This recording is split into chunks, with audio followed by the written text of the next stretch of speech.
Lincoln's mother abandoned him in 1947, a couple of years after he was born. His mother, I heard she was Dominican. I always figured his father was white, maybe even Italian. Not that it mattered. Back then, if you look black, you black. Same as today, I suppose. He stayed at the orphanage until 1958. Well, when did you meet Lincoln Click? 1966.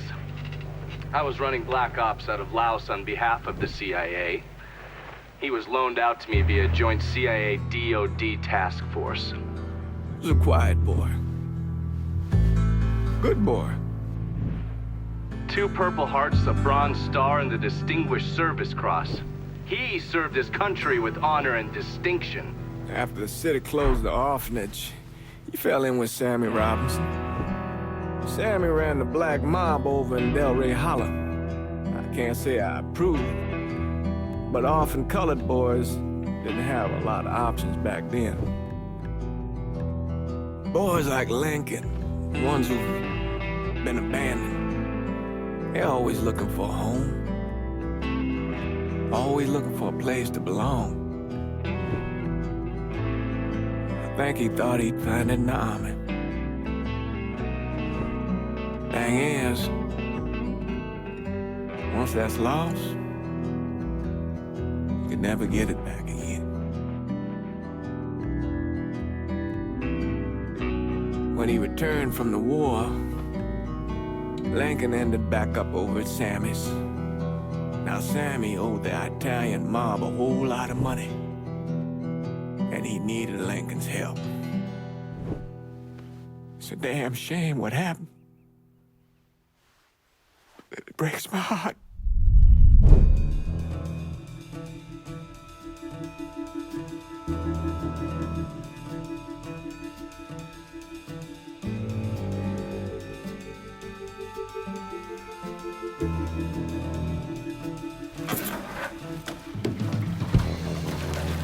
Still say this is the craziest goddamn thing I ever heard.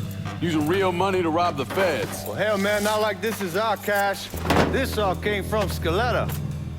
Besides, peanuts compared to what we're gonna haul out of there. Is everything we need to burn? Yeah, that's it. I grabbed the keys to the truck, then we can get the fuck out of here.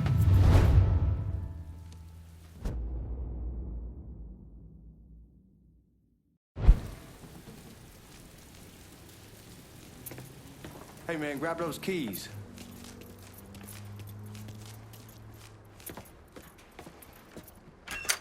Still not sure about leaving him like this. He came through with the truck just like we asked. Even greased his partner to make it look good. But if you got doubts, why take the chance?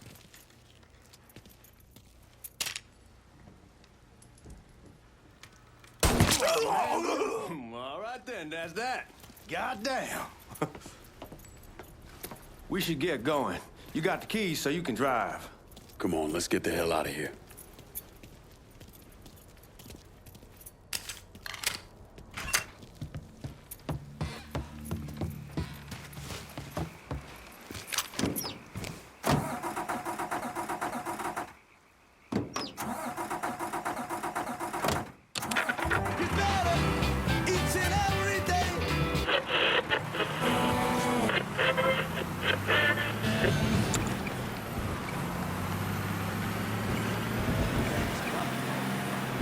Take it easy heading to town. We don't need the cops crawling up our asses.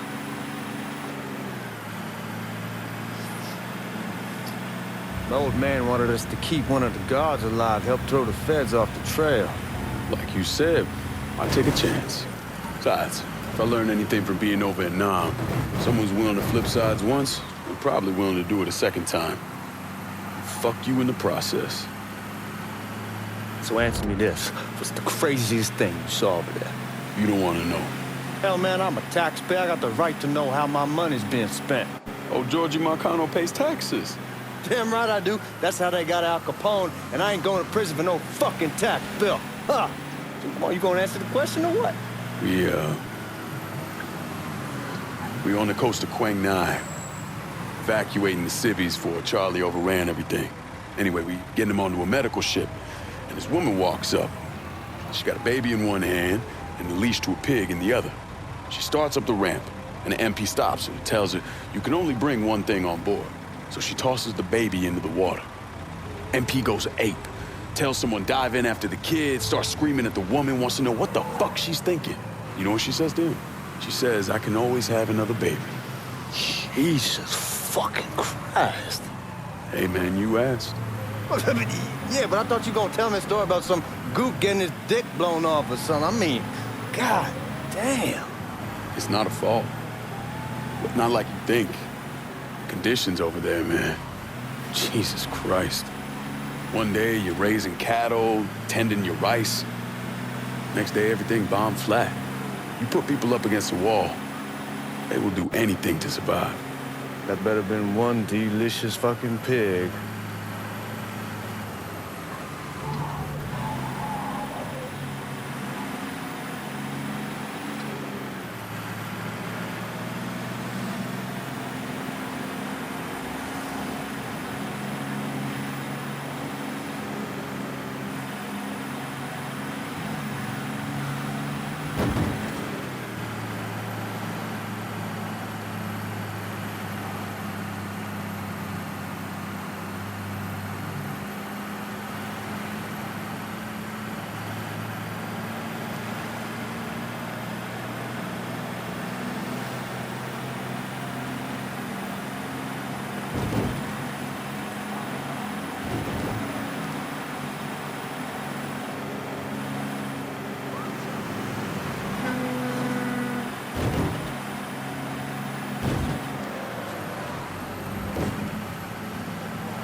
Guards at the reserve probably won't be too keen on you waltzing around with that piece of yours.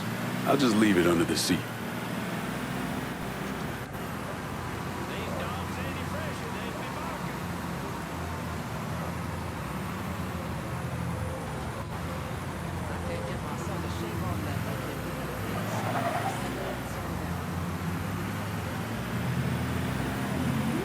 Time to see if these forged IDs are worth a fuck.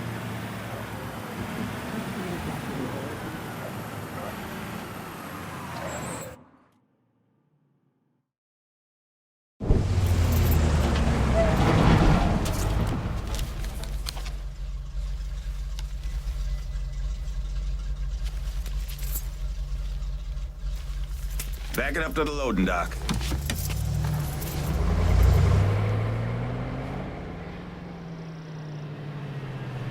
Some of these fellas might get a little rough with the language and... Well, ain't like I never been called nigga before. Nah, I know, but I'm just saying if I go along with it, ain't nothing personal. The only thing I care about is getting our hands on that money.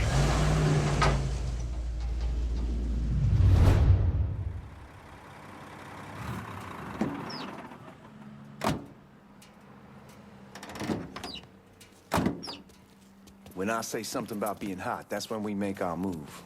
All right. Now, here we go. Put your IDs up to the glass. We're part of the Boeing crew. What the fuck's this shitheel doing here? Affirmative action. You know how it is. Old country is spinning around a goddamn toilet. You can follow me. As for you, go on and grab those bags off the truck. You'll be carrying them to the burn room. How much y'all bring in? $238,546. Small bills, mostly. I'll have Miss Gale call up to your office when we're done. She'll confirm the delivery. Appreciate it.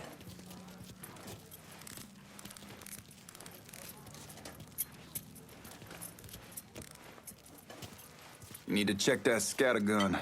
You packing anything? Still in training. Good. One less goddamn thing for me to worry about. You can pick it up on the way out.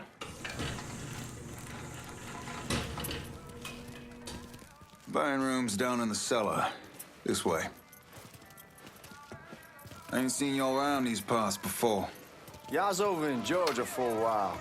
He just got out the service. And my cousin's been trying to get on here for over a year now. Was in the Navy for 2 tours, got medals falling out of his ass. Government tells him thanks, but no thanks. That's a crock of shit if I ever heard one. Sad day when a God-fearing white man can't get a job. And that old nigga who staggers in is hired on the spot.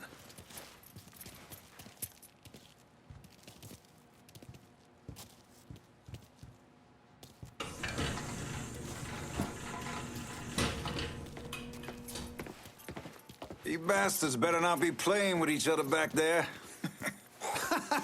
Fuck you! Christ, look at that. Didn't know y'all held that much gold. Washington's been shuffling around on account of the war. It's here, then it gets sent to Dallas, and it comes back. It doesn't make a lick of goddamn sense. Here we are.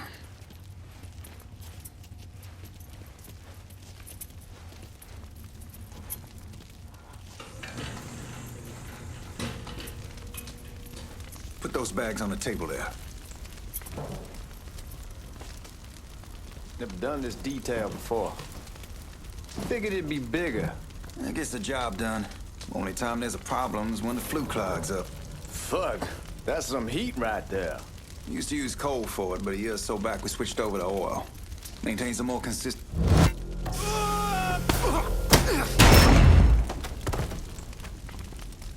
God, that guy was an asshole.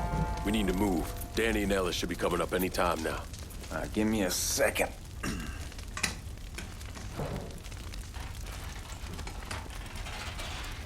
You take care of those guards. Keep your ass down. You don't want them getting a drop on us. I know what the fuck I'm doing. You know that house we've been renting out? Called over there last night. Told them I wanted to sell it. Told them they needed to be out in 2 weeks. And the man, his name's John, starts laying into me, saying the lease gives them the right to a 30-day notice.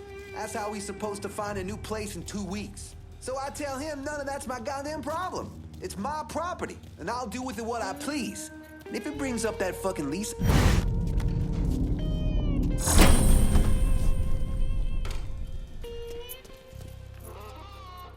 Let's go, man. This place ain't gonna rob itself.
Bust the door open. I'll watch our asses. My old man gonna shit a brick when he hears about this. Fuck! Fuck! Come on, open! Give me that damn thing.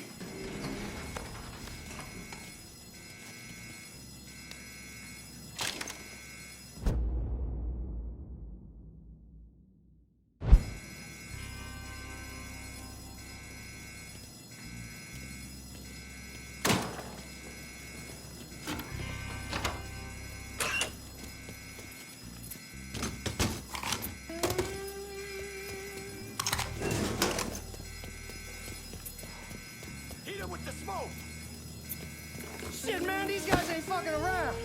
Faced way worse than this over in Nam. Little smoke don't mean shit. Stay close to the vault, watch for the drill. I'll deal with these assholes. What the hell's he doing? Get here! Well, Sammy had men all over the place. One of them worked at a cleaner's and stole the uniforms Georgie Marcano and Lincoln Clay wore on the day of the robbery. Another one was a janitor at the Federal Reserve, and he provided a rough layout. The robbery of the Federal Reserve was timed perfectly, and none of it would have been possible without the involvement of Sammy Robinson, Lincoln Clay, and the rest of the black mob.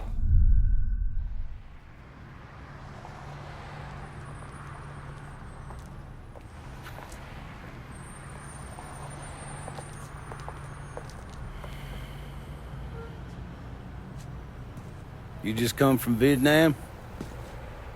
That's right. I was a Marine in the Pacific. You take it from me. Just because you're home doesn't mean you're back. You understand? People around here, they don't get it. Never will. Keep your ass out of trouble.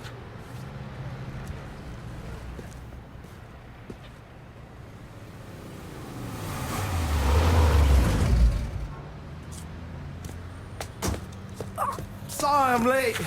Got caught up crossing the bridge. Don't worry about it. Excuse me, sir. I'm looking for my stepbrother, Lincoln Clay. You seen him? He used to get ticked off if you were even a minute late. Kiss my ass. There he is. How was the trip? Being how this is the first time in 4 years and somebody telling me where to go, what to do, or how to do it, it was fucking great. What's new with the old man? Man, don't even get me started on Pops. He used to pull his head out his ass. Same as ever then. Brother, you have no fucking idea. Damn, Ellis. She's looking good. Just like I left her. Man, even I know not to fuck around with your car. All right, come on. I'm ready to go home.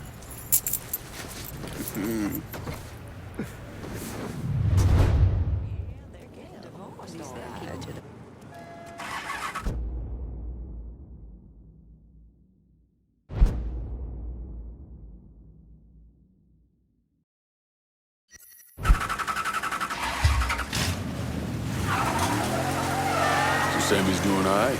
Ever since we got your telegram about coming home, he's been climbing the walls. What if the plane crashes? What if the train's delayed? What if they call him back? And he goes stand in front of the kitchen window and sip his whiskey like he was expecting you to come strolling up the sidewalk. Don't say nothing about me telling you that. I won't. He'll be fine once he sees you. Ever since Mama Hell, you know how he gets.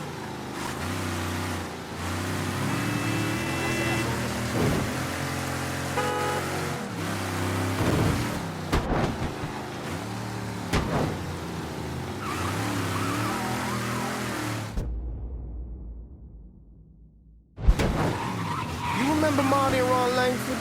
Sure. They moved up to Empire Bay a year or so after you shipped out. Started selling weed. They call and ask me if I want something. I say sure. It's free money as far as I'm concerned. Anyhow, a month back, Marty drops me a line and says they're moving into heroin, that they're looking for a partner down around these parts. Can't imagine Sammy was too keen on that. I'm never told about the weed. That ain't nothing to nobody. But this, I gotta talk to him about. I ain't said more than 3 words and he's yelling about the feds. How we don't need J. Edgar up our asses, and what the fuck am I thinking? Selling dope with kids running around the neighborhood. We ain't selling no dope to no children. Like they got any money to begin with. Fucking around aside, that was pretty serious shit. Knew a couple guys over in Nam who were running it. Wound up pissing off the wrong person. Got their throats cut. Shit, man, I know what's what. That's why I'm talking to Georgie about it. There's no way Sal's gonna go along with that. Georgie says he can keep his old man from fighting out.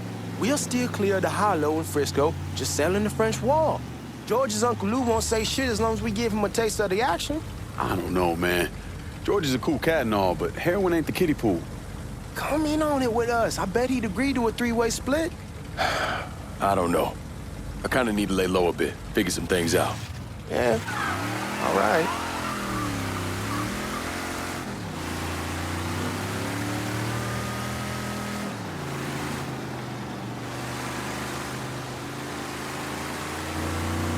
Once you get settled in, I was thinking we could go to this new club in the French Ward. Maybe double date it. Who the hell am I gonna go with? Your great Aunt Beatrice?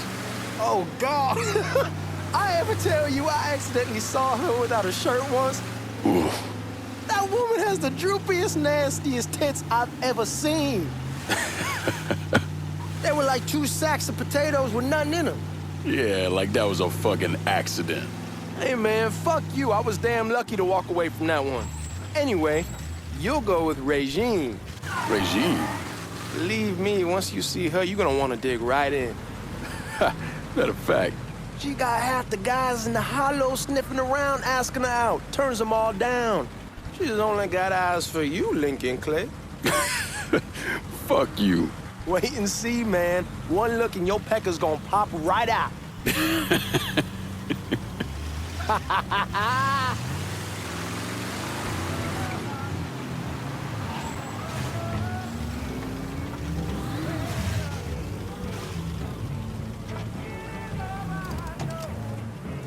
Come on, we're going through the front. I ain't having your wall here or I ask you the back door. Look who I found panhandling out in front of the train station. Pleasure, man. Welcome back, baby. Boy, I send you to bring Lincoln Clay home. Not the big nigger who ate him. Well, shit, old man. I finally went somewhere they knew how to cook. Welcome home, son. How are you? I'll be better once I get some of that shine in me. I always did love gone whiskey. I would like to make a toast.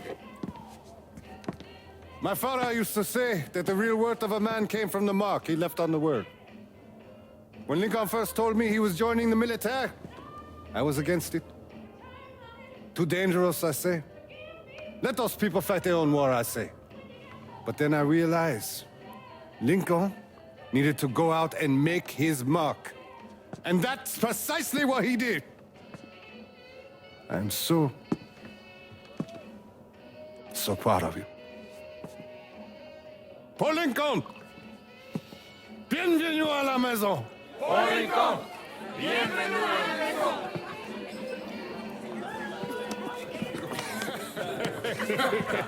Good to see you. You're so good. Nice seeing you, Lincoln. Oh, I kept you in my prayers. I really appreciate that, Father. Now who wants to get shit-faced? It's hard to explain what it's like coming home from war. Elation, fear, guilt.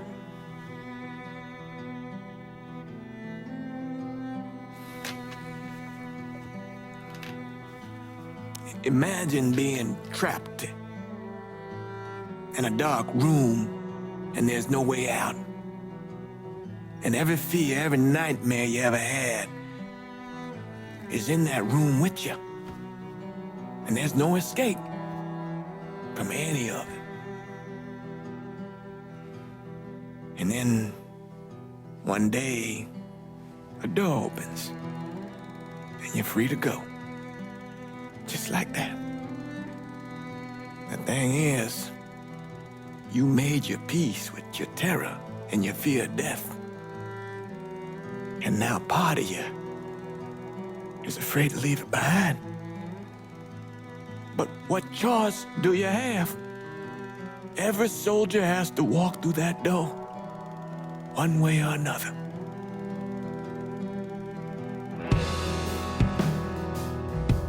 Man, that whiskey's going hard in the morning. Hell, man, just sleep it off. The room's the same as you left it. I'm gonna take the basement. The basement? Why the fuck you want to crash down there? I'll see you in the morning.